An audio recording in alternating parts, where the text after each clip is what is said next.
हरियाणा के किसानों को अब दिन के समय में भी ट्यूबवेल्स पर बिजली मिलेगी। ठंड शीतलहर की वजह से खुद मुख्यमंत्री मनोहर लाल ने इस पर संज्ञान लिया और किसानों के लिए बड़ा ऐलान किया। सीएम के आदेश के बाद ऊर्जा विभाग ने बिजली का नया शेड्यूल भी तय कर दिया है। हरियाणा के मुख्यमंत्री मनोहर लाल ने कहा कि हरियाणा के किसान कड़ी मेहनत करके देश को खाद्यान्नों में भी आत्मनिर्भर बनाने में अहम योगदान दे रहे हैं। वर्तमान राज्य सरकार किसानों की हितैषी है।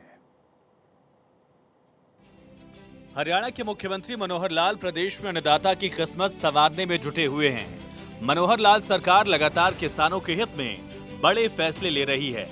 हाल में बाढ़ प्रभावित किसानों के लिए मुआवजे का फैसला हो या पराली प्रबंधन के जरिए किसानों को लाभ देने का प्रयास, कम जोत वाले किसानों को व्यापार नौकरी से जोड़ना हो या शीतलहर ठंड में किसानों के लिए बिजली शेड्यूल तय करना, हरियाणा के मुख्यमंत्री मनोहर लाल हरियाणा के अन्नदाता की एक एक जरूरत का ख्याल रख रहे हैं और किसानों की इन जरूरतों को समझने के लिए खुद मुख्यमंत्री मनोहर लाल प्रयास करते रहे हैं। इसके लिए सीएम किसानों से सीधा संवाद करते हैं, उनकी जरूरत के हिसाब से निर्णय लेते हैं और अन्नदाता की आवश्यकता के मुफीद नीति निर्धारण करते हैं। और इन तमाम प्रयासों की वजह से यही वजह है कि हरियाणा के किसान कड़ी मेहनत करके देश को खाद्यान्न में आत्मनिर्भर बनाने में अहम योगदान दे रहे हैं। स्पष्ट है कि मनोहर सरकार किसानों की हितैषी है।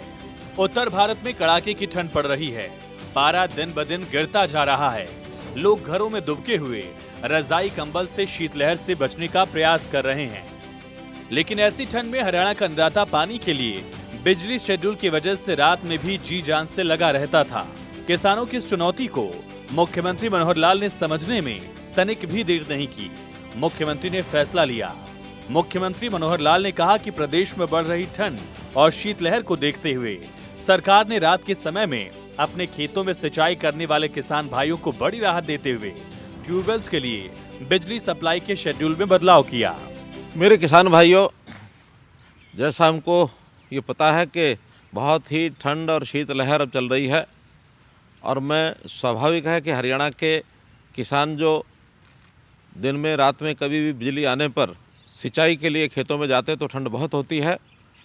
इस बात को ध्यान में रखते हुए ऊर्जा विभाग ने आज ही एक निर्णय लिया है कि अब कुल 19 सर्कल में से 7 सर्कल में अब ये बिजली प्रातःकाल 5 बजे से लेकर के दोपहर 1 बजे तक होगी। और ये 7 सर्कल हैं करनाल, कैथल, सिरसा, फतेहाबाद, भिवानी, सोनीपत और जींद।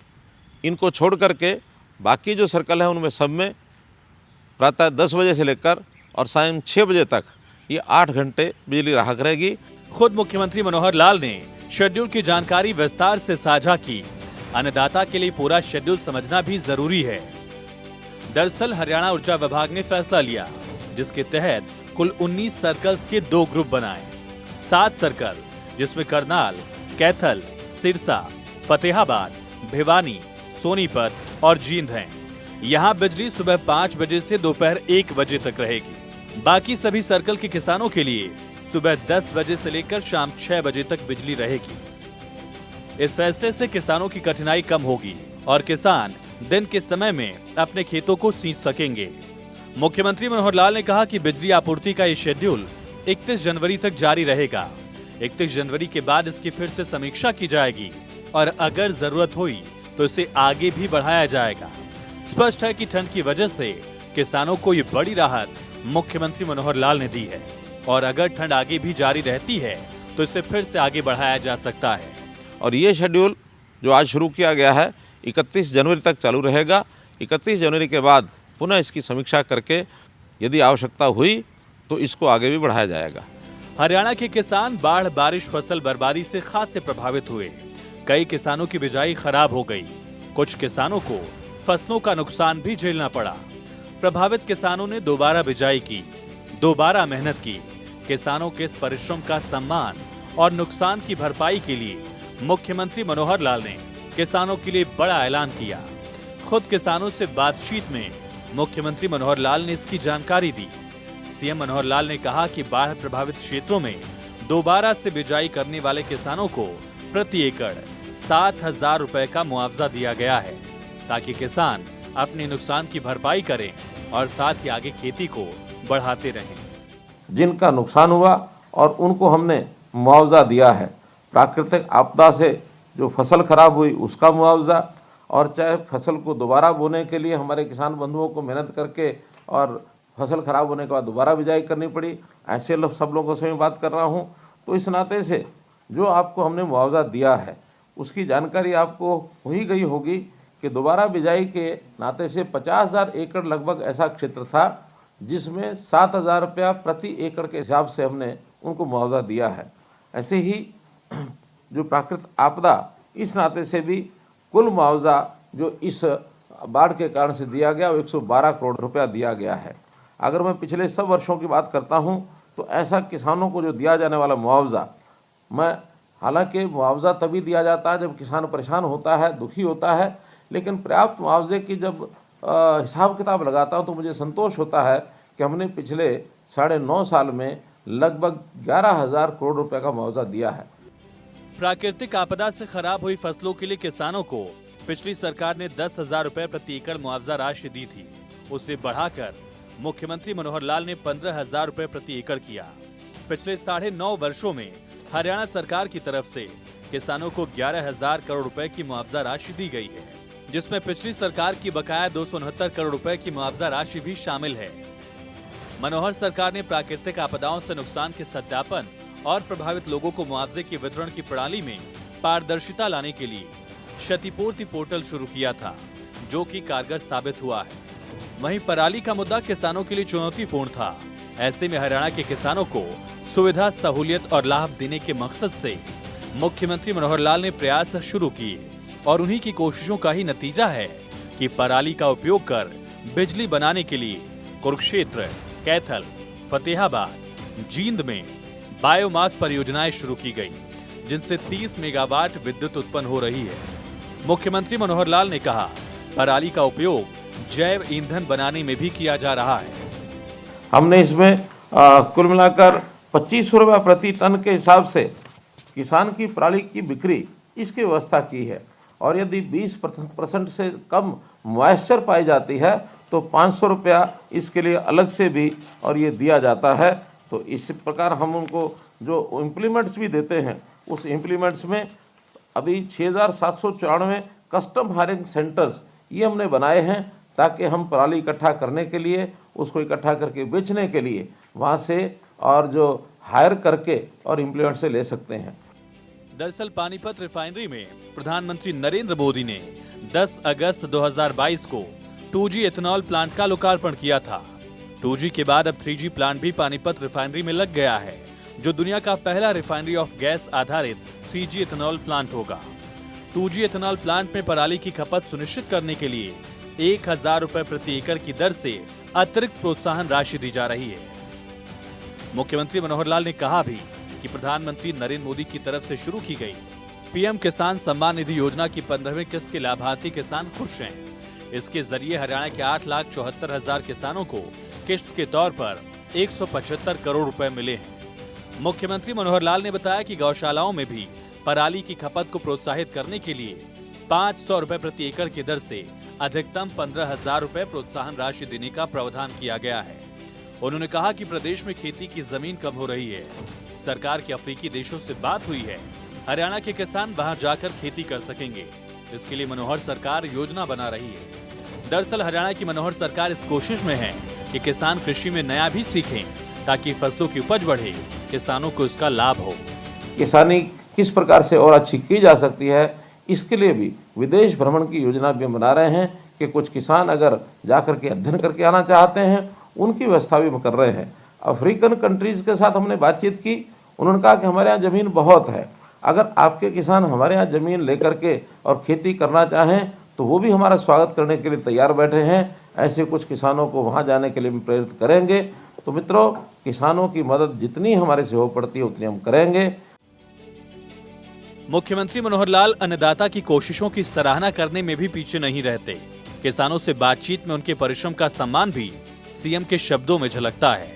किसानों की कोशिश से अगर हरियाणा अग्रणी राज्य है तो इसका श्रेय भी मनोहर लाल अन्नदाता को ही देते हैं। मुख्यमंत्री ने कहा कि हमारे किसानों ने पराली प्रबंधन की अच्छी मिसाल पेश की है। पराली प्रबंधन में हरियाणा आदर्श राज्य बना है। हरियाणा में पराली जलाने की घटनाएं कम हुई हैं। इसके लिए किसान बधाई के पात्र हैं। पिछले दिनों प्रदूषण के एक मामले की सुनवाई करते हुए सर्वोच्च न्यायालय ने भी पंजाब सरकार को कहा, खेतों में आग लगाने की घटनाओं को कम करने के लिए हरियाणा से सीखो। प्रदेश में पराली जलाने के मामलों में हरियाणा में 36.4% की कमी आई है, जबकि पंजाब में 27.1% की ही कमी दर्ज की गई। ICAR की 22 नवंबर तक की रिपोर्ट के मुताबिक हरियाणा में पराली जलाने के 2239 मामले आए, जबकि पड़ोसी राज्य पंजाब में 36,118 मामले। उन्होंने कहा कि पराली के प्रबंधन के लिए विकल्प तैयार किए गए हैं। हरियाणा ने देश में एक अनूठी पहल करते हुए पराली की खरीद के लिए 2500 रुपए प्रति टन की दर निर्धारित की है। 20% से कम नमी वाली पराली की खरीद के समय 500 रुपए प्रति टन की दर से अतिरिक्त भुगतान का प्रावधान भी किया गया है। कोई भी किसान अपने खेत में आग लगाकर खुश नहीं हो सकता। ऐसा तभी करना पड़ता है जब कोई विकल्प ही न बचा हो। हरियाणा की मनोहर सरकार ने किसानों को यही विकल्प उपलब्ध कराया, जिसका नतीजा है कि देश में पराली प्रबंधन के मामले में हरियाणा आदर्श राज्य बना। हम जो किसानों को जो सहायता करते हैं उसका भी एक लाभ हमको मिला है और किसानों ने भी उसका सहयोग किया है। अगर ICAR की रिपोर्ट जो 22 नवंबर को भी प्रकाशित हुई है उसका मैं आपको जानकारी देना चाहूँगा कि हरियाणा में कुल मिलाकर के इस बार सीजन में 2239 जो केसेस हैं वही यानी पराली जलाने के हुए हैं, जबकि अपना पड़ोसी प्रदेश पंजाब वहाँ पर ये आंकड़ा 36,118 मामले हैं। अर्थात बहुत बड़ी संख्या में पंजाब में पराली जलाई जाती है। हरियाणा के किसानों को हमने इस पराली प्रबंधन के लिए बहुत सा सहयोग भी किया है। हमने इसमें कुल मिलाकर 2500 रुपये प्रति टन के हिसाब से किसान की पराली की बिक्री इसकी व्यवस्था की है, और यदि 20% से कम मॉइस्चर पाई जाती है तो 500 रुपया इसके लिए अलग से भी और ये दिया जाता है। तो इस प्रकार हम उनको जो इम्प्लीमेंट्स भी देते हैं उस इम्प्लीमेंट्स में अभी 6,794 कस्टम हायरिंग सेंटर्स ये हमने बनाए हैं। हरियाणा की मनोहर सरकार किसानों के कल्याण उत्थान के लिए पूरी तरह समर्पित है। इस दिशा में खेत में बीज बोने से लेकर मंडी में फसल की बिक्री तक हर कदम पर सरकार ने किसानों की मदद की है। सीएम ने खुद बताया कि 2023 में जुलाई महीने में बाढ़ के कारण 12 जिलों में 1,469 गांव और 4 शहर प्रभावित हुए थे। इन जिलों में अंबाला, फतेहाबाद, फरीदाबाद के साथ कुरुक्षेत्र, कैथल, करनाल, पंचकुला, पानीपत, पलवल, सोनीपत, सिरसा और यमुनानगर शामिल हैं। मनोहर सरकार ने बाढ़ पीड़ितों को पूरा सहयोग किया। 112 करोड़ 21 लाख रुपए की मुआवजा राशि किसानों में वितरित की गई। फसल खराब होने पर 34,511 किसानों को 97 करोड़ 93 लाख 26 हजार रुपए की राशि प्रदान की गई। इनमें भी 49,197 एकड़ का वो क्षेत्र शामिल है जिसकी फिर से बिजाई कर दी गई थी। मुख्यमंत्री मनोहर लाल ने कहा कि उन ग्राम पंचायतों को 1 लाख रुपए का इनाम दिया जाता है जो फसल अवशेष जलाने के मामले में अति संवेदनशील गांवों की श्रेणी से निकलकर शून्य फसल अवशेष जलाने की श्रेणी में आते हैं। इसी प्रकार से उन पंचायतों को 50,000 रुपए का इनाम दिया जाता है जो संवेदनशील गांवों की श्रेणी से निकलकर शून्य फसल अवशेष जलाने की श्रेणी में आते हैं। सीएम ने बताया कि धान की खेती में पानी की अधिक खपत को देखते हुए इसके स्थान पर कम पानी की खपत वाली फसलों को प्रोत्साहित करने के लिए मेरा पानी मेरी विरासत योजना चलाई गई। इसके तहत धान क्षेत्र की अन्य फसलों से विविधीकरण के लिए 7,000 रुपए प्रति एकड़ की दर से अनुदान दिया जा रहा है। अब तक 118 करोड़ रुपए की वित्तीय सहायता दी जा चुकी है। इससे पराली की मात्रा में भी कमी आई है। मुख्यमंत्री ने बताया कि हरियाणा में फसल अवशेष जलाने से उत्पन्न प्रदूषण को रोकने के लिए साल 2018 से अब तक प्रदेश में 6,794 कस्टम हायरिंग सेंटर स्थापित किए गए। किसानों को 80,071 फसल अवशेष प्रबंधन उपकरण उपलब्ध कराए गए। मुख्यमंत्री ने कहा, प्रदेश के किसानों को अब तक 685 करोड़ रुपए सब्सिडी के रूप में प्रदान किए जा चुके हैं। मुख्यमंत्री मनोहर लाल ने बताया, चालू वित्त वर्ष में अब तक 6,130 किसानों द्वारा अनुदान पर खरीदी की गई है। इन मशीनों के उपयोग को बढ़ावा देने के लिए इन सीटू और एक्स सीटू प्रबंधन करने पर 1,000 प्रति एकड़ की दर से प्रोत्साहन राशि का प्रावधान किया गया। अब तक लगभग 1,42,000 किसानों ने 13.1 लाख का एकड़ धान क्षेत्र को प्रबंधित करने के लिए पंजीकरण करवाया। इस पर किसानों को लगभग 131 करोड़ रुपए की राशि उपलब्ध कराई जा रही है। हरियाणा में 2,50,000 एकड़ भूमि में फसल अवशेष प्रबंधन हेतु पूसा डिकम्पोजर किट किसानों को निःशुल्क उपलब्ध करवाई गई। चालू वित्त वर्ष में 5 लाख एकड़ धान के क्षेत्र को डिकम्पोजर से प्रबंधित करने का लक्ष्य है। किसानों के हित के लिए हरियाणा की मनोहर सरकार लगातार प्रयासरत है। चंडीगढ़ से डॉक्टर थानेश्वर शर्मा की रिपोर्ट, भारत 24।